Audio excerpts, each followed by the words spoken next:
You know he might called yesterday, you didn't pick. Yeah, to remind you. Oh, thank you. Hello, good morning. Hello. Good morning. My name is Patricia. Hello. Hello. Do you like some water? I'm okay. Okay. How are you? Yeah, I'm really good. You good, yeah? Yeah. Okay, thank you. Yeah. So yeah, I thought it's good that you come today. Yeah. So You know that place, is it free parking? You know the one? yeah, There's a outside bay. here. Yeah, Yeah. That's free. What Is here? it free? Is Yeah, that yeah. your car, the red one? The black The one. black one. Yes. Is it okay? Yeah, that's perfect then. Okay. Yeah, that's perfect. That's great. Yeah. So yeah, you're lucky to get that space actually. I know. I had my 40p to put in the meter. But when I saw this place, I just grabbed it. Yeah.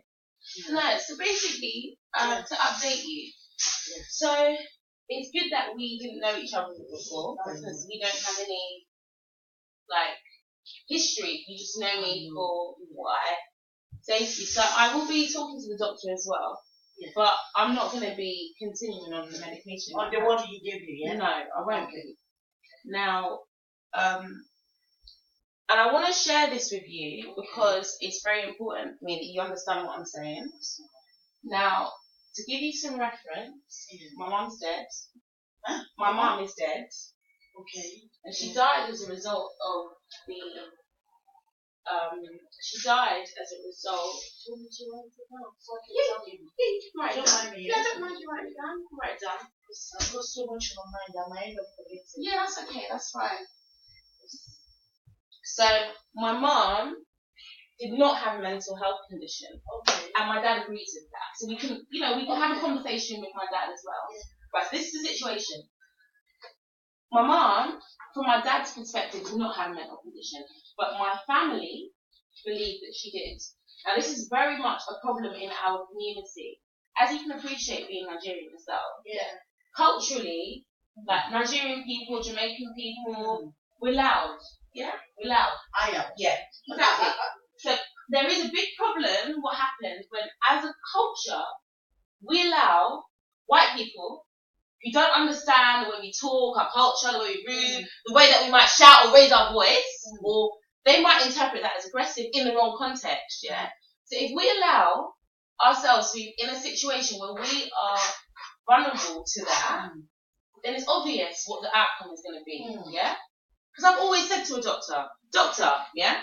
If you was to walk into Ruach Church, yeah, into any Pentecostal church, and you witness the preacher speaking in tongues, yeah, You say it's God. yeah. I Now, know what you mean. yeah, in a different context, that would be considered as a manic symptom, yeah, because those are all the symptoms of mania. Tongues, what you talking to? Falling down, like the anointing. yeah, the anointing. I say it in tongues. Yeah. I know what you're saying. So what I'm saying is we cannot deny spirit. What I believe in, whether I'm talking to this, if I believe this is my God, it doesn't matter as long as I'm not harming anybody or hurting anybody or whatever, yeah? Whatever. Even if I hurt myself, as long as it's my business in my own space, it's my business. As long as it doesn't encroach on somebody else. That is the point. Now, what the argument might be, what comes up is what someone always wants to say is, well, why did you act like this? Why did you act like that? Well, I can tell you. Why did I act? The question is, why did I act out of why did I act out of response to my abuse? Well, I know that in this society, we're supposed to accept abuse.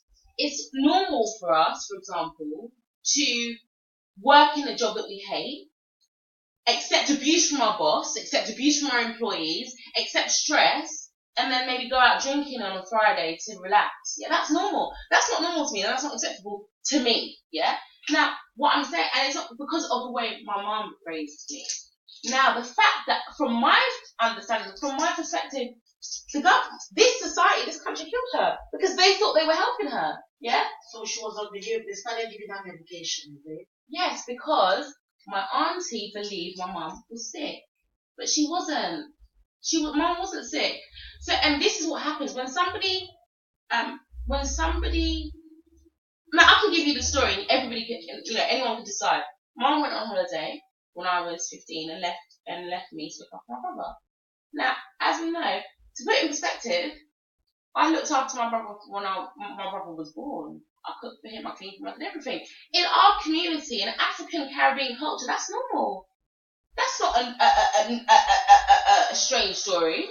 Yeah. When I told my dad that's the reason why Mom died, he didn't even know. Because this is the first time I've actually, every single time I've ended up in hospital is because I've been trying to talk to my dad. But I haven't been able, I've been trying to talk to my dad on my own and confront him and talk to him about stuff. It's never happened. I almost had a breakdown yesterday because exactly the same thing happened. I need to talk to my dad. Loads of people were stressing me out, but I did talk to my dad. And so the difference is, I'm not in hospital. We're not having this conversation through me in a cage and you saying to me, oh, because if that had happened, this is what I'm trying to say about perception. For example, if I had ended up in hospital yesterday, let me tell you some facts. Regardless of the fact she doesn't know me, Patricia would have assumed that I'd been smoking weed and I had a relapse in my condition because that, based on the information that she knows let about me tell you something. Since the last time you came, we came here. Yeah. That doctor and me and the guy that came, it's a different view entirely now. Because you were able to talk. Okay. We listened. Okay. We heard. Okay. You understand? Yeah. Nobody's pushing for anything. Because he is justifying, even in the big meeting. Yeah. They are asking, his senior bosses are asking, why this, why not that? He justified. We were on your side.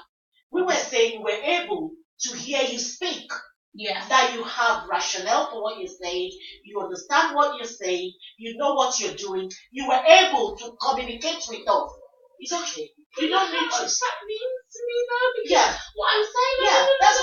What I'm saying is that what I'm saying. I studied psychology because Mom taught me psychology. Yeah.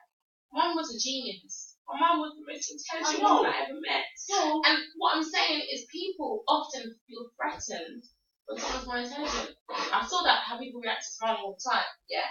Because, especially men, as a woman, if you're more intelligent than a guy, they don't like it.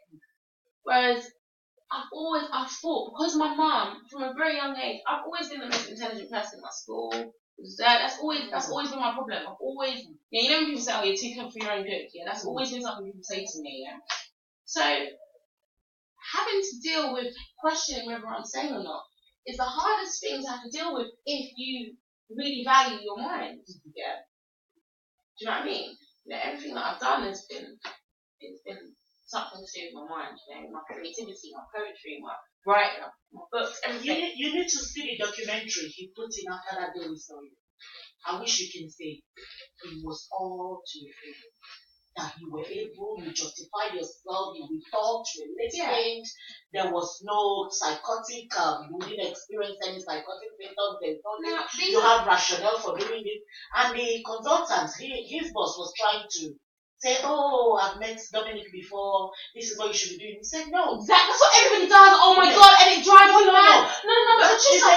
But what I'm saying is that drives me mad. Yeah. You see exactly that scenario? Yeah. Oh, this is what people do. Yeah. No, I know her. So no, what you need to do is this. And I'm saying, no, you don't know me. Listen, it's a different thing now.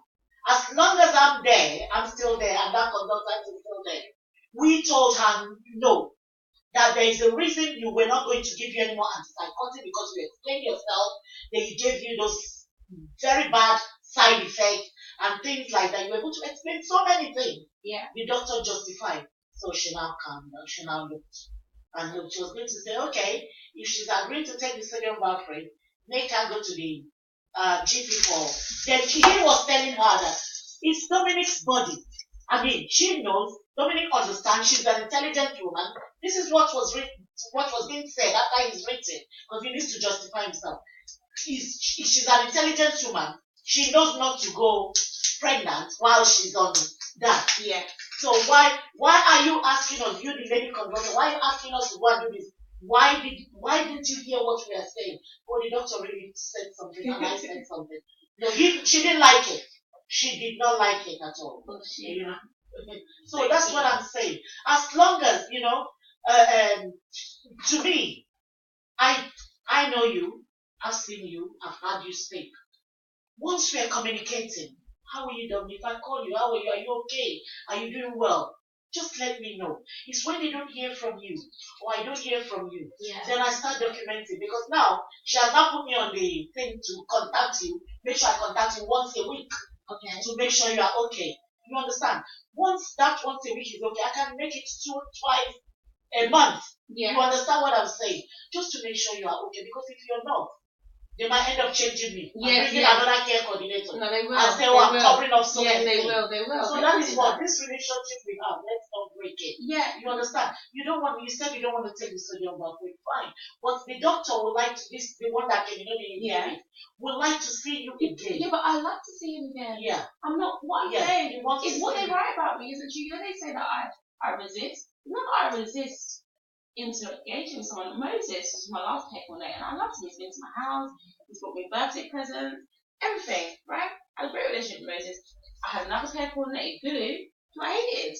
She hated me, she didn't understand me. This was in Ealing, even in Ealing. And once, she actually authorised me to be sectioned because I missed an appointment with her, because I was on the CTO. No. And what I'm saying is, so from her perspective, what she will write about me will be that, but Moses, it was luckily when I met Moses, he saw through that, so he knew that he could see her. Yeah, he could just read the situation, so it didn't affect what I had with Moses, and it was lovely. And then he left, and then but I'm saying it's not that I have an issue with someone. What I have an issue with is anybody, including even my father, telling me what I should do.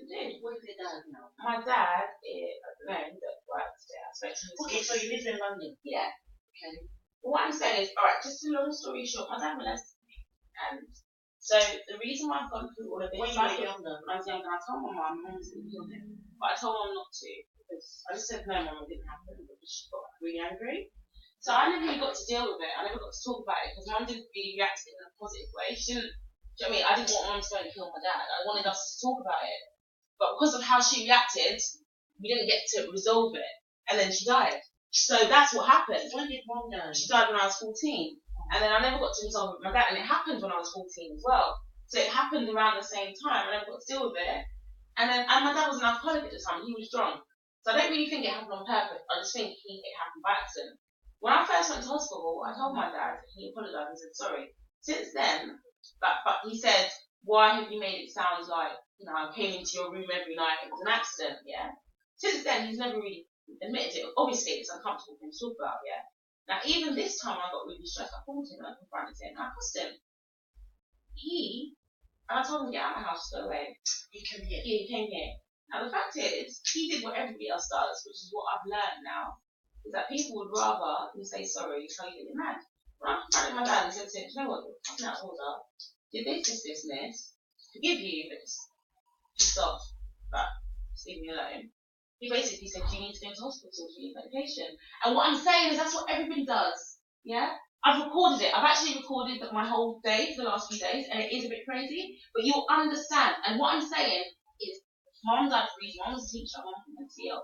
So I think this happened to me for a reason, because I believe, when I used to go to hospital, you know what I used to love? Is that I used to find a family. I loved all the nurses I met. Because mom loves African people, right? Mom loves Africa. We changed our name. My name's not even Dominique anymore. My dad calls me that. The only reason I'm referred to as that is because of my dad. I'm not Dominique. I'm Effie. I'm Efua. Effie. Yeah, that's my name. Ooh. It's not Dominique. That's a Ghanaian name? Yeah, no, but it's Effie for a reason. Efua is a Ghanaian name, but Effie is a Nigerian name. Effie. And my name is Effie. It's both. Yeah. So I'm Efua, but I'm also Effie. So I'm both Nigerian and Ghanaian, which is what I love, because I am Nigerian. I know that that's where my ancestors are from, so I embrace it. My dad's not really about that, but who cares? My mum was about that, yeah. My mum was about her blackness, her Africanness, so I'm all about that. So when I used to go to hospital, one of the good things I loved the fact that I was always cared for, and all of the black staff really always used to try and say to me, my African stuff like myself were like, Dom Effie, man, you're not. Well, they call me Madupe. Do you know the meaning? Yes, I love you, God, no. No. I know